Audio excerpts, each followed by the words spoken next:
Stages like this are for people to share big ideas.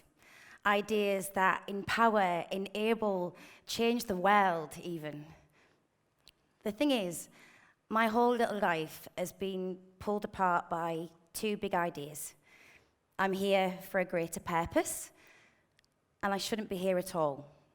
I should disappear. So, naturally, I became an actor.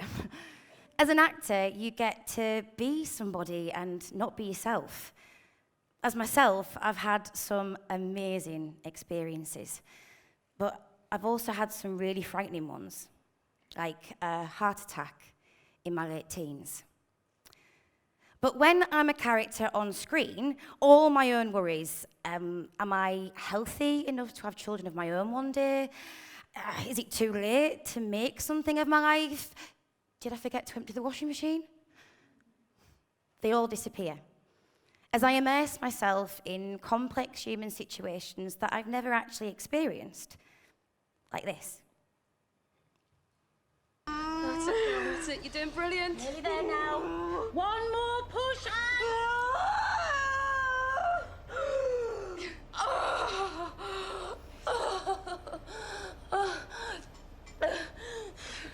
Is he okay? It's a boy.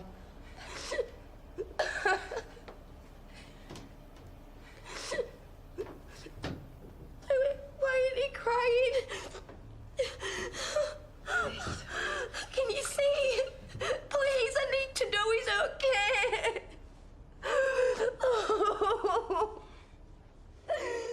This character is Rachel from a TV show called Emmerdale, and that was her first and so far only child who did survive the birth. Because of things around Rachel's life, she wasn't allowed to tell anybody who the father was. The thing I loved about playing Rachel was you think it and she'll say it. She had a good heart. And 3 years later, she had fallen in love with her best friend and they were living together happily ever after. Except that's for the movies and this is soap acting. Our script writers evolve characters over years and sometimes even decades. Our plot lines are created to challenge everyone to look again at the characters we thought we knew. So, one day I am called into a meeting with the producers upstairs and I'm given the heads up that I have to find a way to make it believable for this good-hearted woman to start physically abusing the man she loves because that's where the script's going. And I'm like, what now? Why? No, Rachel, have you called in the right cast member?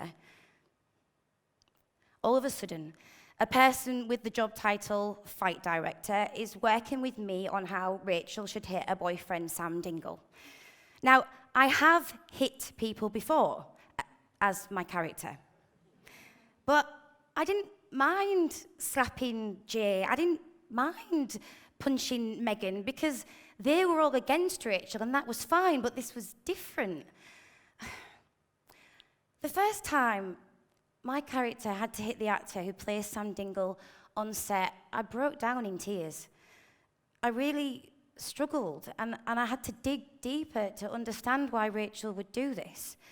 How could this good-hearted woman physically hurt the one person who she loves more than anything else in the world?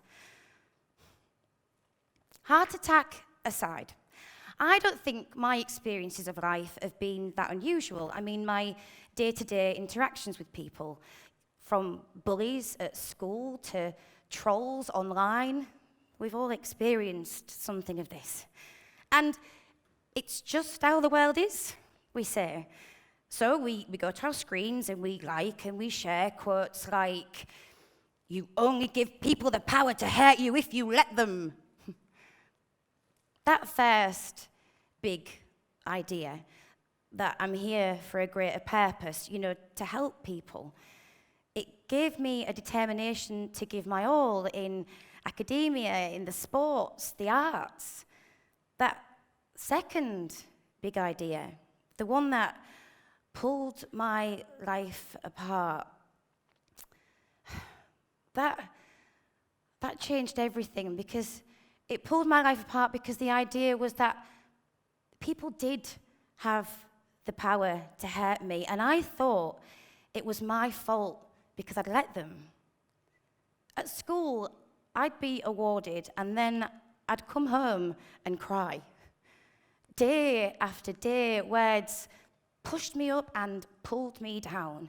And I wished they would hit me, because, that would be a real pain that I could talk about.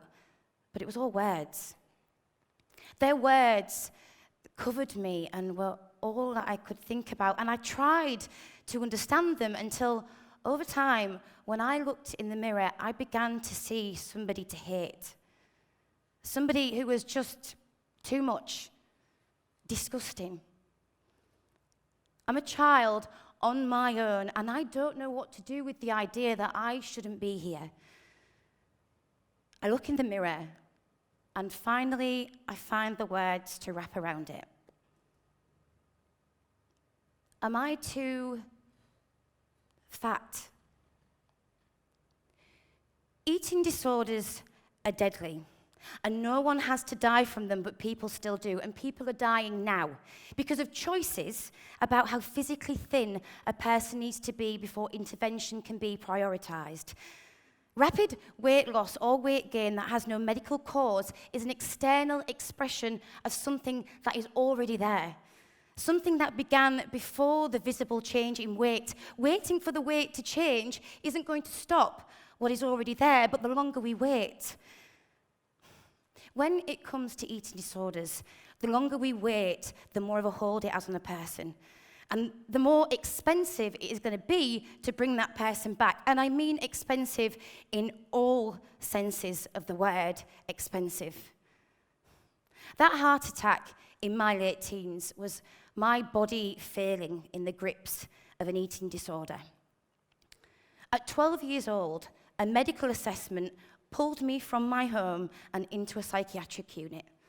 I was so weak, they had to push me in a wheelchair, and I was told if I didn't eat or drink within 24 hours, I'd be dead. At 10 years old, when I first started to withdraw and started eating less, my parents took me to the doctor, who said, "Don't worry. She's not low enough in weight to have a problem. It's probably just a phase." In the grips of that monster for 13 years, the most confusing thing people said to me was, "How can you do this to your poor mum and dad? You're selfish, just eat." And I didn't. And I wasn't trying to hurt my mum and dad, and I know I did. I know they felt lost and confused, like I felt lost and confused, but this was something else. It was hate layered on shame, layered on guilt, until I became that disgusting person in the mirror I'd seen as a child. People often think and hear that eating disorder is a way of controlling something, and that's what I believed, but ultimately you lose control of everything. With years of courage and understanding from my amazing parents, and finally one therapist who got it and spoke to me about me as a person, I found a way to take responsibility of the pain I was causing those I loved more than anything in the world. My parents, because I love them so much. They set up a small group to give others support and empathy for eating disorders. SEED. That's what we called it. And I did what kids do and left home. Destination? Drama school. At drama school, I met a woman called Sonia Fraser, a legendary writer, actor, director, also my acting teacher, and a trained therapist. I was going to see Sonia for therapy. In fact, half of the school were going to see Sonia for therapy, a fact that we only discovered once we'd all graduated. In Sonia's acting lessons, she would encourage us to draw on our own life experiences. At the time, I was feeling fragile again, like the girl in the mirror. Stood in class reading a monologue, feeling stupid and ashamed. At the next therapy session, Sonia let me talk about some of the problems I was having with the other students. It's like their words were sticking like dirt and suffocating me. And she said, and I'll never forget this, she said, "Use the dirt, darling. Use the dirt. I want you to come to my lesson tomorrow and use all of that dirt." Words hurt. They stick and they hurt, but you can use them to grow. From a little seed, flowers can grow where dirt used to be. I'm on set with Sam Dingle. I know my lines, I know what I have to do, and I'm thinking about how I can use the dirt. How can I use all of the dirt that has ever hit me to help 7 million viewers understand what Rachel is about to do? In the storylines I played as Rachel, she had always been somehow silenced and looked down on. Charity was blackmailing her. Jay was saying, "No one can know that the baby's mine." The Dingles were never supporting her. All of these experiences layered up and layered up until she felt like she wasn't being heard and she wasn't being given the support and empathy that she needed. So she lashed out at the one person who was there for her and did understand her. Her hurt towards Sam came at a time when she was feeling like he wasn't listening and she was at her most fragile. I might as well just take all this stuff straight to charity. The chances I actually have of playing with them. Rich, can't you just sit down and have your sarnie? Our Samson's always crabbier when he's hungry. What? I'm about to lose my son and you want me to have dinner? I mean, do you understand how serious this is? They haven't let me see him properly for weeks. The poor lad's no doubt been brainwashed. Well, so be honest, tell the courts the truth. Oh, Sam, we all know you're naive, but have a day off, will you? You don't need to get nasty. Well, don't I? You let me get my hopes up. I mean, how thick do you have to be, eh? Can you stop yelling at us? Do you know how hard it is to care about you when you're being like this? I don't mean me like that.